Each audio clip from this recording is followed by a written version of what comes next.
Good morning. आज हम BEd first second year का सेकेंड पेपर फर्स्ट पेपर और ज्ञान तथा पाठ्यक्रम और उसमें फर्स्ट यूनिट पढ़ रहे हैं। ज्ञान तथा ज्ञान मीमांसा के अंतर्गत डिफरेंशिएट बिटवीन तर्क या कारण और ज्ञान में क्या अंतर है, शिक्षा तथा ज्ञान में क्या अंतर है और प्रशिक्षण और ज्ञान में क्या अंतर है। सबसे पहले हम देखें, ज्ञान के बारे में हमने बहुत कुछ चर्चा कर ली है, बहुत कुछ समझ लिया है, लेकिन ज्ञान और तर्क में क्या अंतर है। ये सभी ज्ञान के माध्यम है, जो भी हम देख रहे हैं, तर्क या कारण, शिक्षा, प्रशिक्षण, इनके द्वारा ही ज्ञान प्राप्त होता है। लेकिन कभी कभी ये जो चीज़ें हैं, इनको ज्ञान समझ लिया जाता है, ज्ञान समझने की भूल कर ली जाती है। इसलिए ये अंतर समझाए जाने का प्रयास किया जा रहा है कि इन चीज़ों में जो माइनर से डिफरेंसेस हैं, कुछ थोड़े से जो अंतर हैं वो हमारी समझ में आ जाए तो हम ज्ञान और इन चीज़ों में डिफरेंस कर पाएंगे। तो तर्क या कारण, रीज़न एंड नॉलेज। तर्क ज्ञान का स्रोत होता है।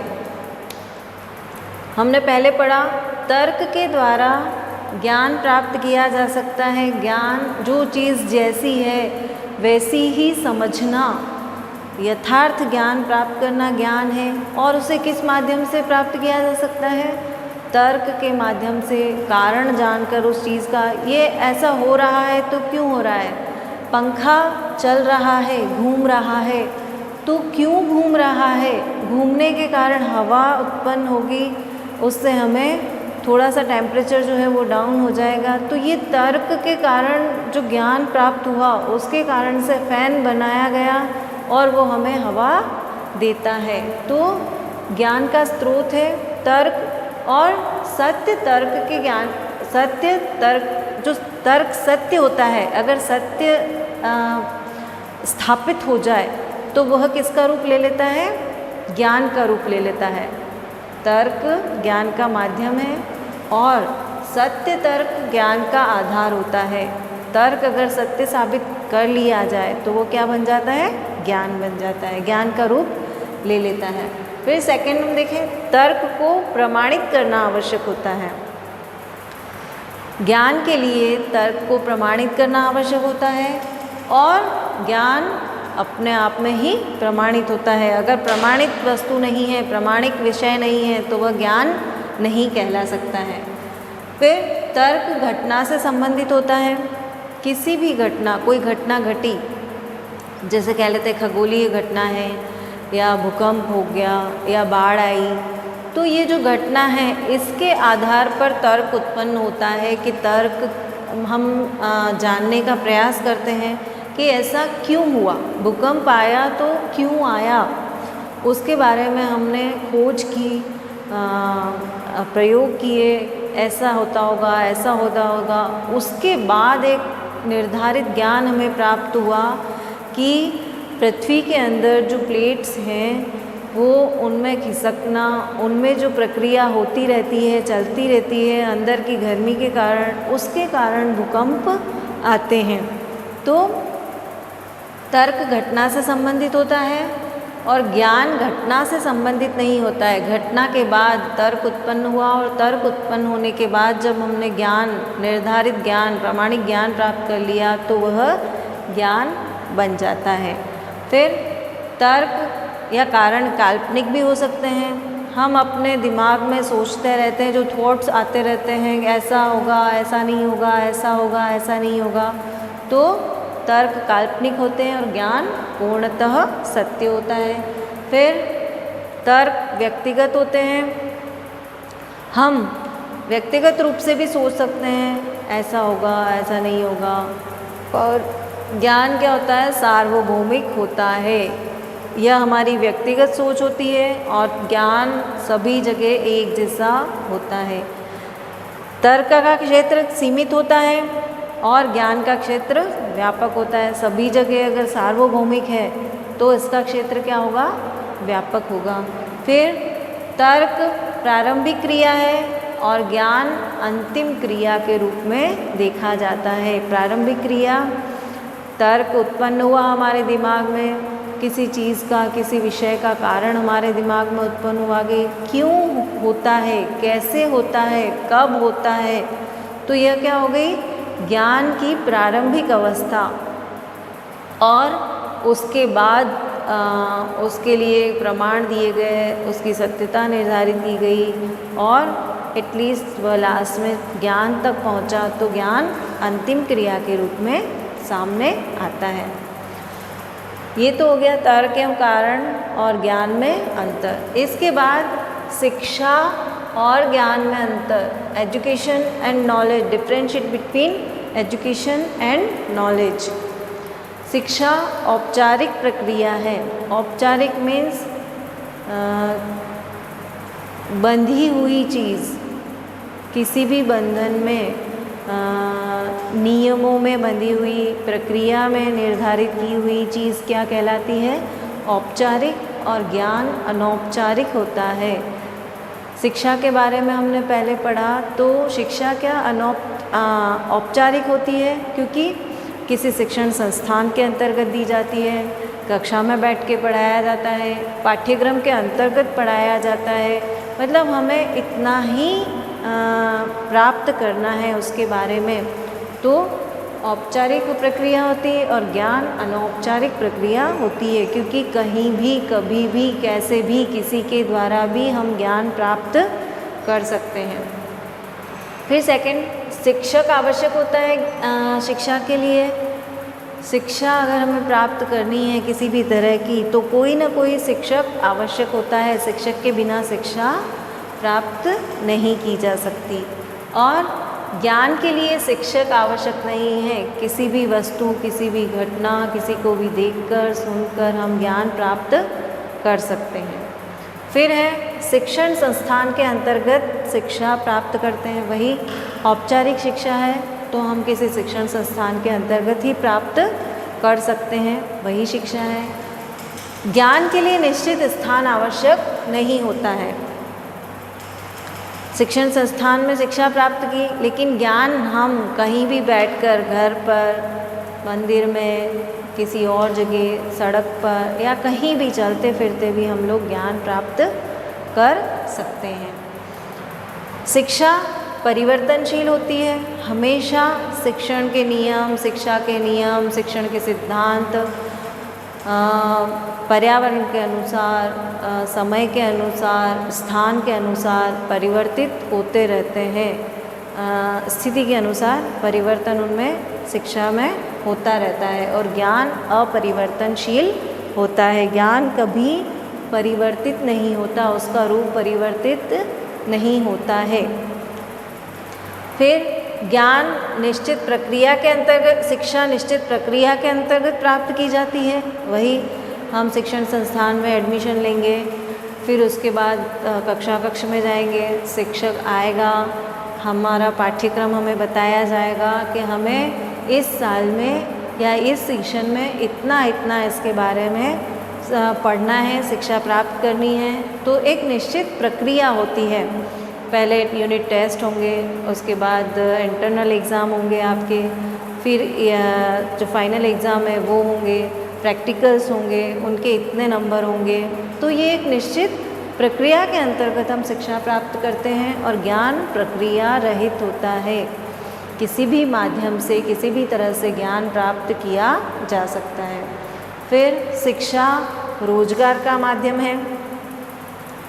हम शिक्षा क्यों प्राप्त कर रहे हैं? हम यहाँ बैठे हैं क्योंकि हम अच्छी नौकरी, अच्छी जॉब प्राप्त करें, इसके लिए हम शिक्षा प्राप्त करते हैं। जो शिक्षण संस्थान है वह जॉब ओरिएंटेड ही बनाए गए हैं, तो रोज़गार का माध्यम होती है। और ज्ञान का रोजगार से कोई संबंध, डायरेक्ट लिंक नहीं होता है। संबंधित तो होता है, ज्ञान के बिना शिक्षा संभव नहीं है, जैसा हमने पहले भी देखा था, लेकिन उसका डायरेक्ट लिंक रोज़गार से नहीं होता है। ज्ञान प्राप्त करते हैं किसी पर्टिकुलर चीज़ के बारे में, तो हम उसी विषय विशेष के संबंध में तो हम रोज़गार से जुड़ सकते हैं। फिर शिक्षा के संबंध में नीतियाँ निर्धारित की जाती है। अलग अलग समय में, अलग अलग स्थितियों में, अलग अलग स्थान पर इसका नीति निर्धारण किया जाता है। जैसे अभी निःशुल्क शिक्षा है, अनिवार्य शिक्षा वाला जो अधिनियम बनाया गया, सभी को शिक्षा प्राप्त हो, सभी के लिए शिक्षा, ऐसा होना चाहिए। त्रिभाषा सूत्र जो हमने फर्स्ट ईयर में पढ़ा पहले, शिक्षा के नीति नियम 86, 64, कोठारी आयोग, उसके बाद 2005 का अधिनियम, 2009 का अधिनियम। तो ये जो है वो नीतियाँ समय समय पर, जो अभी रिसेंटली जो नई नीति आई 2019 की शिक्षा नीति, तो समय समय पर उसमें परिवेश के अनुसार, स्थान के अनुसार, ज़रूरत के अनुसार बदलाव किए जाते हैं। लेकिन ज्ञान में नीति निर्धारित नहीं की जाती है। ज्ञान के लिए कोई नीति निर्धारण नहीं होता है, इसमें किसी नीति की आवश्यकता नहीं होती, कहीं भी किसी भी प्रकार से ज्ञान प्राप्त किया जा सकता है। ये हो गया शिक्षा और ज्ञान में अंतर। अब प्रशिक्षण एवं ज्ञान में अंतर, ट्रेनिंग और knowledge, difference between training and knowledge, training और ज्ञान में अंतर। पहले देखें हम, प्रशिक्षण द्वारा विशेष योग्यता प्राप्त की जाती है। शिक्षा प्राप्त कर ली हमने, उसके बाद अभी हम जहाँ जिस संस्थान में बैठे हैं या जिसकी तैयारी कर रहे हैं, वह एक आपका प्रशिक्षण है, प्रशिक्षण चल रहा है, ट्रेनिंग कोर्स जिसे कहा जाता है, आप जो कर रहे हैं वो। तो किसी विशिष्ट विषय, एक टीचिंग में शिक्षक बनने के लिए आप एक विशेष योग्यता प्राप्त कर रहे हैं, तो उसके लिए हमें प्रशिक्षण संस्थानों की, शिक्षण संस्थानों की आवश्यकता होती है। उसी के अंतर्गत हम प्रशिक्षण प्राप्त कर सकते हैं। चलते फिरते कहीं भी, किसी भी स्कूल में हमें टीचर बनना है तो हम इंजीनियरिंग कॉलेज में नहीं एडमिशन लेंगे। इंजीनियर बनने के लिए इंजीनियर प्रोग्राम में या इंजीनियरिंग कॉलेज में एडमिशन लिया जाता है। तो विशेष योग्यता जब हमें प्राप्त करनी होती है तो उसी से संबंधित, उसी विषय से संबंधित संस्थान में हमको एडमिशन लेना पड़ेगा। तो प्रशिक्षण द्वारा विशेष योग्यता प्राप्त की जाती है और ज्ञान स्वाभाविक योग्यता होता है, वह स्वाभाविक रूप से हमारे अंदर आता जाता है। देखकर ज्ञान प्राप्त करते हैं, सुनकर ज्ञान प्राप्त करते हैं, चख कर करते हैं, स्पर्श से करते हैं। जैसा हमने पहले पढ़ा, ज्ञान के स्रोत जो होते हैं इंद्रियों के माध्यम से होता है, तर्क के माध्यम से होता है, अंतर प्रेक्षा के माध्यम से होता है। हम स्वयं भी अंदर सोचकर भी ज्ञान प्राप्त कर सकते हैं। तो ज्ञान स्वाभाविक योग्यता प्रदान करता है। फिर प्रशिक्षण के विशिष्ट उद्देश्य होते हैं। हम जब आए बीएड करने, तो बीएड करने का उद्देश्य, सबसे पहला हमने क्या सोचा, हम कुछ लेके आए उद्देश्य। जब हम घर से आए एडमिशन लेने या हमने पीटीटी का एग्ज़ाम दिया, तो हमारे पास एक उद्देश्य था कि हमें एक शिक्षक बनना है, अच्छा शिक्षक बनना है, और उससे हमें अच्छा रोज़गार प्राप्त होगा, हमारी व्यावसायिक स्थिति अच्छी होगी और आर्थिक स्थिति अच्छी होगी। तो ये तो हमारा व्यक्तिगत उद्देश्य हो गया। फिर हम यहाँ आए तो हमारे पाठ्यक्रम में जो निर्धारित उद्देश्य हैं हमारे कि बीएड करने के ये उद्देश्य होते हैं, शिक्षक के ये उद्देश्य होते हैं, वो उद्देश्य भी हमने पढ़े कि शिक्षक के क्या उद्देश्य होते हैं। तो प्रशिक्षण के कुछ विशिष्ट उद्देश्य होते हैं और ज्ञान में कोई उद्देश्य निर्धारण नहीं होता है। हम ज्ञान स्वतः ही प्राप्त करते हैं, अपने लिए प्राप्त करते हैं, व्यक्तिगत उन्नति के लिए प्राप्त करते हैं। फिर प्रशिक्षण का क्षेत्र सीमित होता है, वही हम बंधे हुए होते हैं। जब प्रशिक्षण प्राप्त कर रहे हैं तो हम शिक्षण संस्थान के अंदर हैं, कक्षा के अंदर हैं और पाठ्यक्रम में जो निहित है, जो हमें पढ़ना है, उतना ही हम प्राप्त कर रहे हैं। तो इसका क्षेत्र बस उसी समय तक निर्धारित होता है। 2 साल के लिए बीएड करनी है हमको, तो 2 साल का निर्धारण है, उसी सीमित क्षेत्र में हमको ये प्रशिक्षण प्राप्त करना है। और ज्ञान का क्षेत्र व्यापक होता है, समय निश्चित नहीं है, स्थान निश्चित नहीं है, कहीं भी किसी भी तरह से ज्ञान प्राप्त किया जा सकता है। फिर प्रशिक्षण एक व्यवहारिक प्रक्रिया है और ज्ञान एक सैद्धांतिक प्रक्रिया है। अपने व्यवहार